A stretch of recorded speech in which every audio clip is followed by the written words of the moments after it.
Hi everyone, welcome back to my channel. So today I'm doing a video that I'm surprised I haven't done at this point because it's something that I think we all struggle with, and that is soaps, detergents, shampoos, um, anything that we use to clean ourselves and to clean our clothing and so on.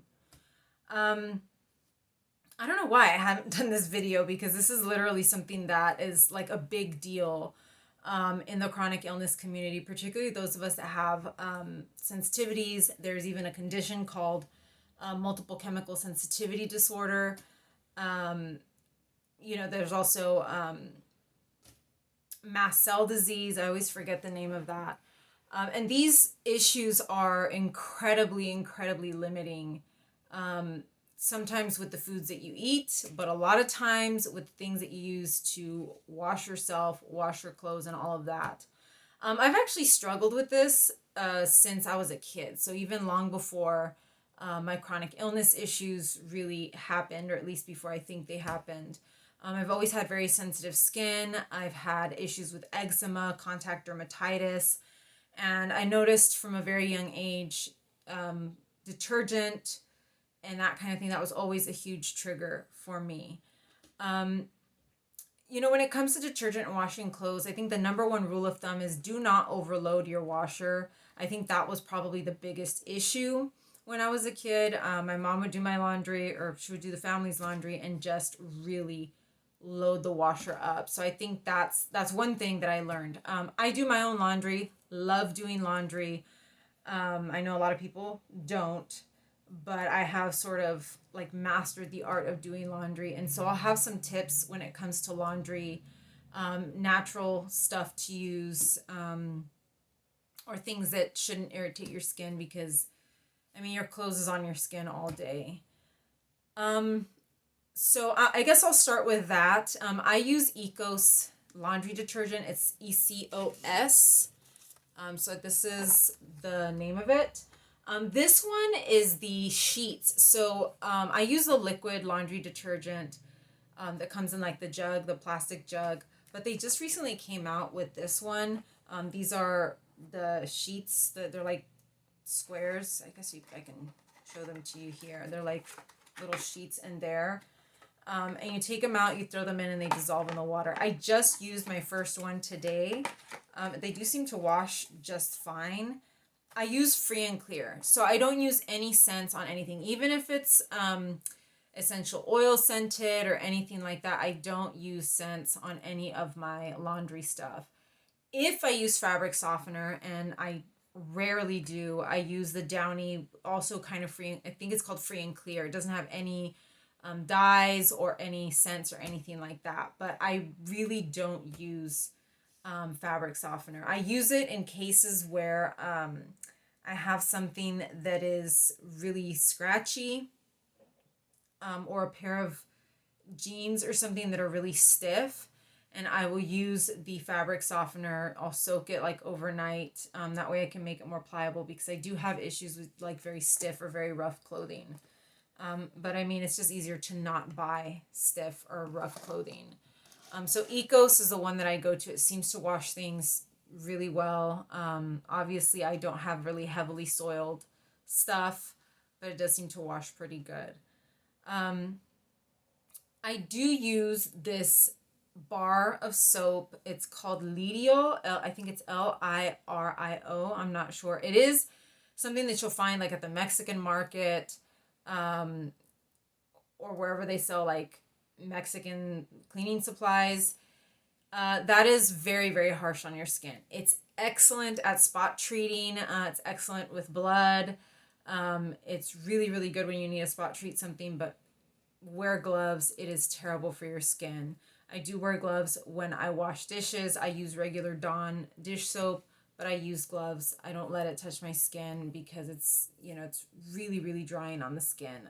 It can be really tough on the skin. I always think it's weird when they like wash animals with Dawn because it is a very good degreaser, but just feeling it on my skin, I'm like, that stuff really dries you out because it really takes all the moisture and all the grease off of all the oils out of your skin. Um, when it comes to getting my whites whiter, I don't use bleach. I do not like the smell of bleach. Sometimes my mom will wash with that and she puts way too much and the smell just permeates the entire house. Bleach is not a pleasant thing to smell, and you're not supposed to smell it anyways. I use hydrogen peroxide. So what I do is the night before I wash my whites, I have like a bucket. I actually have a bucket that I soak my feet in because I also use hydrogen peroxide for my feet. Because I've been having an issue with one of my toes. But I use that same large, it's like a large kind of bucket, and just soak all of my whites in water and hydrogen peroxide. I don't really measure it out, but you want to put a good amount of hydrogen peroxide because it is diluted. And I soak it overnight. Next day, I empty it out and then throw everything in the washer. And things do seem to come out pretty white. It's like I said, it's good with blood stains, and with other kinds of discoloration, even sweat stains, things like that. So I use hydrogen peroxide. Epsom salt, they say that that's good for a fabric softener. You can use that, I guess. Just dissolve it beforehand because it doesn't seem to dissolve well in the wash. I don't use fabric softener. My clothes is pretty soft, I guess. So that's kind of what I do for washing. For soaps, for my body soap, I use this. It's the Clearly Natural Glycerin soap. Again, unscented. They do have it with like aloe and with fragrances and things like that. I use the unscented, just plain glycerin soap. This is what my doctor told me to use. This is what I've been using. It seems to work just fine. I also use the hand soap. The exact same thing. It's just liquid, and I use that hand soap for my hands. When it comes to shampoo, and I should have or will have another video uploaded talking an update about my hair loss. I have already done one video on that. So you can go check that out. It's probably like titled hair loss or my hair loss journey, something like that. So I've gone through a big evolution with my hair. If you look at my old videos, you will see I had a crazy amount of hair. I had lots of hair, thick, sometimes coarse hair. I actually had multi-textured hair. So the hair underneath was very coarse and kind of like rough, and then the hair on top was a little bit softer.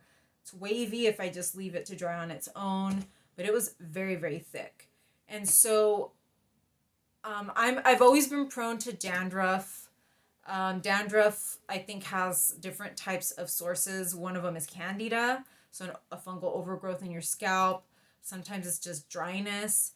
And, I don't know. I think just there's different reasons why you can have that.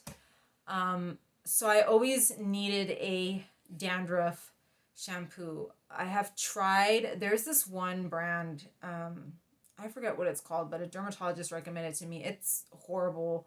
I tried their dandruff shampoo. It left so much white flakiness on my scalp that I was just like, what's the point?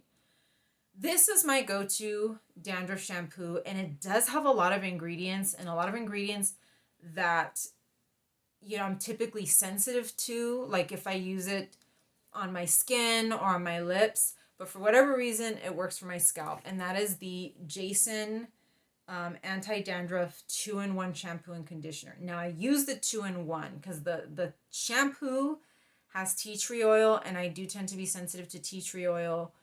I find tea tree oil to be very, very harsh, and it irritates eczema. I used to get eczema on my ears. I don't anymore, but like I said, I've stayed away from tea tree oil. This one has the zinc pyrithione, which seems to be what helps my dandruff. But it also does have a lot of, I think it has like orange oil. It has limonene and linalool, which are common irritants. But for whatever reason, on my head, it doesn't seem to irritate me. Now, that being said, by the way, they just switched to this new packaging. It used to be in a like ugly brown bottle. It is now in this new packaging.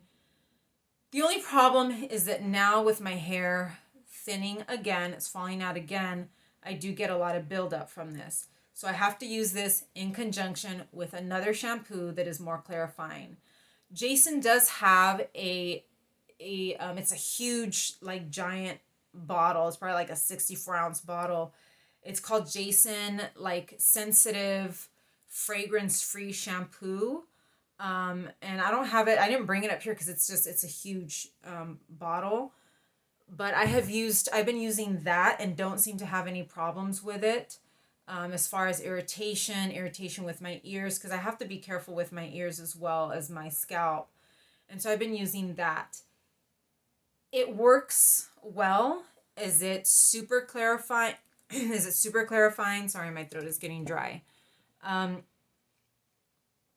It's not the most clarifying because it does have, again, oils, things like that. Like this one here has like olive fruit oil and like shea butter and stuff like that. So it's really heavy. The other one also has some types of oils, but it's lighter because it doesn't have a conditioner in it. I use a separate conditioner, which is kind of unnecessary because I can just use my 2-in-1, as a conditioner. So that's the issue when it comes to that shampoo. It is one of the few shampoos that I can use, especially for my dandruff. So I still use it. I do get buildup after a while. I'm noticing the buildup is getting worse now that I've been losing my hair again. Now, I had been using this other shampoo. This is a like eco-friendly shampoo. And it's this one. It's called the Evolve Ultra Shine Moisture Shampoo. I discovered this through, one of those beauty boxes. I forgot what it was called again. But I had like a little sample and I was like, wow, this stuff is great. This stuff will clarify. It will take every ounce of oil, every bit of buildup, and all you have to do is use a small amount. It is very, very expensive. I will tell you that's incredibly expensive, but I bought it and I was using it on the regular until I started losing my hair. And like I said, if you haven't watched that video, watch it. It kind of goes through I'm going to make an updated video as well. But I started losing my hair and I didn't know why at first. And I thought it was that shampoo because, like I said, it is very, very clarifying. It takes every ounce of oil out of your head. I love it because you feel squeaky clean, but it's also very drying. And I was using it a lot and I thought that's what's happening. It's drying out my scalp. My hair's falling off. It wasn't that, by the way. I stopped using it for a long time. But now with the buildup in my scalp, I've kind of gone back to using it. I used it like for the first time, like last week. And I haven't used it again. But it's probably going to become maybe a once a week or once every 2 weeks type of situation because the buildup is getting pretty bad. And like I said, the other Jason shampoo, it is more clarifying, but it's not like this stuff. I mean, this stuff will remove, like I said, every ounce of oil. It does have fragrance. It does have citrus seed extract. It has a lot of kind of fragrance stuff. And it has soy in it. So this might not work for everybody, but like I said, this is like a once every 2 weeks, type of situation with the buildup in my hair. And like I said, I wasn't having such an issue. It's sort of like, it's a double-edged sword. When I had really thick hair, it was also very difficult to get the buildup out because I had a lot of hair. Now that I have very, thinning hair, there's buildup as well. So it's tough. It takes a balance, but what works for me is using multiple different types of shampoos, and that's kind of the only way to do it. It's very difficult because it's hard to find even one that doesn't mess with my skin, but those are the ones that I have found. Granted, they all have some kind of essential oil, some kind of something in it, and so it does make it, kind of iffy, especially if you're sensitive to that kind of stuff. As far as my body, like I said, the soap, that's what I use, and I have talked about in another video my skincare, so if you want to look at that, I talk about lotions and things like that I use. But as far as cleaning stuff, cleaning my skin, cleaning my clothes, that's what I use. So that's what I have for you guys today. Let me know if there's anything else you want to know about. I may do another video on like cleaning cleaning items. the word is not coming to me. My brain has been fried lately. But like things that I use to clean my living spaces. So like glass cleaner, you know, whatever I use to clean counters with, things like that. Because that also presents a lot of challenges. So yeah, let me know if you're interested in that. Let me know what else you're interested in and anything that you guys use on your sensitive skin or your sensitive scalp, because I'm open to a lot of, to anything new, because I've been using this stuff for a long time. And like I said, the dandruff shampoo is it's the only thing I can use, but it's also not ideal. None of these are ideal. But if you guys have anything that has worked for you, leave it in the comments. It could help me and anybody else that's watching this video. Please like and subscribe, and I will see you